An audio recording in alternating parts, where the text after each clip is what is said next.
Hey guys, what's up? Disney Nuts here. How you guys doing? So today we're going to do another video of checking out the Disney photography hashtags on Instagram. Let's go.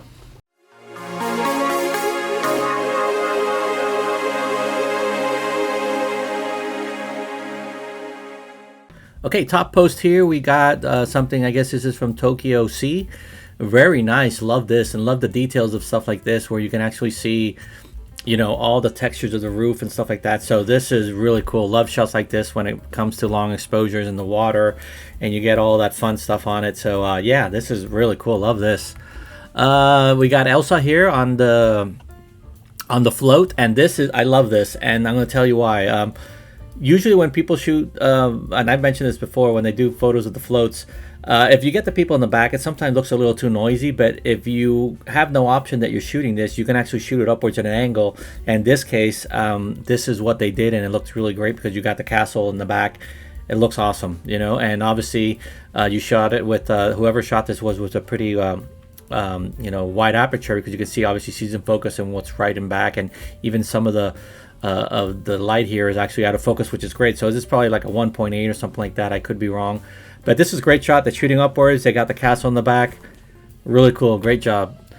These other ones are all characters here, which they're great. As you can see, they're framed, I think, perfectly. You know, if you use the rule of 4/3, Mickey's eyes are right there on the lines, which is awesome. And of course, you wanted to zoom in a little bit, but you didn't want to crop the arms and the hands, which is awesome. So great job there. And I love, and all these other photos of the same person, looks like they do exactly the same thing. You can see, even though you're zooming in, you don't want to cut the hands, you know. So these are great shots, obviously. You know, 2 thumbs up. Okay, keep on moving down here. Let's see what else we got. Let's see, night shots and other stuff, and people posing in front of the castle. This is obviously the park is closed. It looks like Disneyland Paris. Very nice. A lot of blue, but that's just what it is. Disney loves the blue. I don't know why, and everything. And sometimes even on the Cinderella's castle, just blasting with blue, and you got to sometimes tone it back. Shots like this. Okay, I brought this up before. While I think they're cool, I always try to not put photos that have the people in the back. And usually when you try to shoot, when I try to shoot a parades and stuff like that, that's why I'll try to shoot it from the flagpole, because I want to try to not have something behind them. And if it's something behind, it has to be something related to the parade. In this case, you just got a bunch of people in the back, and I find that sometimes noisy for me, at least for me. So in those cases, if for any reason that's the only spot that you can get, or what I like to do is I sometimes then shoot somewhat up in an angle, or you go zoom in really close into the guy's face, and that way you sort of like take out all the people in the back of what's happening. You know, obviously here we got Cinderella's Sleeping Beauty's castle. Very nice, and looks like it was a handheld because we don't got much of the gloss on the water, which is still a good photo. No problems there. Let's keep on looking. Got a couple of character shots here. We got one. Shots like this, like I mentioned before, I love where you have something in the front and something in the back, and this is awesome because you actually have to try to focus, make sure you're focused on what you have in front, because many times if you leave the camera as default, it's going to try to focus what's on the center. But this is great. I love this. Really cool. Let's see what else we have here. Disneyland Paris, a couple of here is the same thing applied. Here we go. You got the person in the front in focus, and then the person in the back here, Naveen, smiling in the back. Love this, and I love that they didn't crop his face or chomp off his nose. So great shot to King Roy. You got some other shots here, and then here we got a fireworks shot, which looks like it was taken from inside Dumbo. Usually people shoot with one of the spinning things in the back. But if you've been to Magic Kingdom, you know the fireworks are some that shoot from the castle, some shoot from the back. So the more you're in an angle, the more they separate, which is pretty funny because if the fireworks going in the front of the castle would actually be right here to the left, so it's really strange. So, but if you want the big blast, you got to be pointing towards the back here, which is what he did here. Only thing I would say here is probably lower down the shadows a little bit, because that way you can get rid of all the noise that's up, or that's around here. But still, it's really different shot that you don't see often. Here's one from Galaxy's Edge from the market. Really cool. They include all those details on the top, which is really nice, and they got the leading lines. Yes.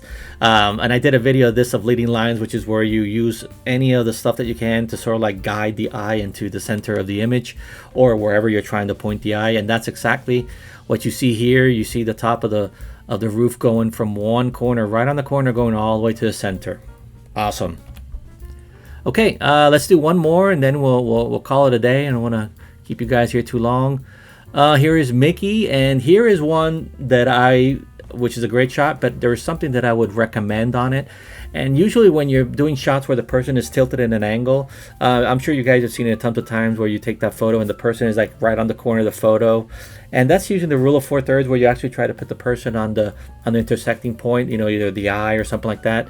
And which is great. But what you try to do also is that if the person is looking in that direction, you got the empty space on where the person is looking to. You don't have it behind you, which is what this photo is doing here. For example, you got all that empty space behind them and Mickey's looking the other way. So if that's the case, what I would have done, not saying this is a bad shot, but is probably just crop that all out, you know, and probably just frame it for a 5:4 on Instagram. And that way Mickey's looking in that direction. You got the empty space into the front of him, not into the back, because it just looks a little bit unbalanced for my taste. Okay, Galaxy's Edge, okay, the $6 bottle. Yeah, that bottle of Coke does cost $6, believe it or not. Love this. Look at all the prints. This is how you're having fun at the... This is at, I am suspecting it's at Cinderella's Royal Table. I could be wrong. But yeah, they're all hanging out here, which is really cool. A little bit out of focus, so it was probably a photo taken pretty far away, and they zoomed in and they cropped, which is fine. But sometimes if you crop too much, you lose the quality of the photo, and I just don't post them. But yeah, okay. Let's keep on going. Another fireworks shot. Oh, look at who it is. It's me. This was one photo that I took during Enchantment, and I had it on my my Lightroom. And many times, and I'm sure photographers can relate to this, we take a bunch of shots and then we post one or two and we forget about the other ones because we find that they look similar to what was there before. So what I've been trying to do is I go back years, 1, 2, and look for some of the shots. And even though it's similar to what I've already posted, I will post it to show the people. Now, the way that I know that if I posted before, if you've used Lightroom, you can actually tag the photos through 1 through 5. So I'll actually tag the photo as 1, knowing that I've already shared it. So even if the photo looks similar, if it doesn't have a 1 rating on it, which means I have posted it, I know that I could post it and nobody has seen it before. Okay, guys, so that's it for these photos for hashtag Disney photography this week. Hopefully you enjoyed it. Now, again, these are all just my personal opinions. I think all these photos are great. I love that people share photos and using cameras in the parks, which sadly I see less and less every day. So don't take these as negative comments in any way, shape, or form. I think just to go out there and shoot photos is a fun thing to do, and I encourage everybody to do it. So with that said, if you are just seeing this channel, my name is Disney Nuts, and I do videos like this as well as in the parks and other places to show, get people motivated to pick up a camera and shoot photos. So till then, guys, stay awesome. See ya. Bye.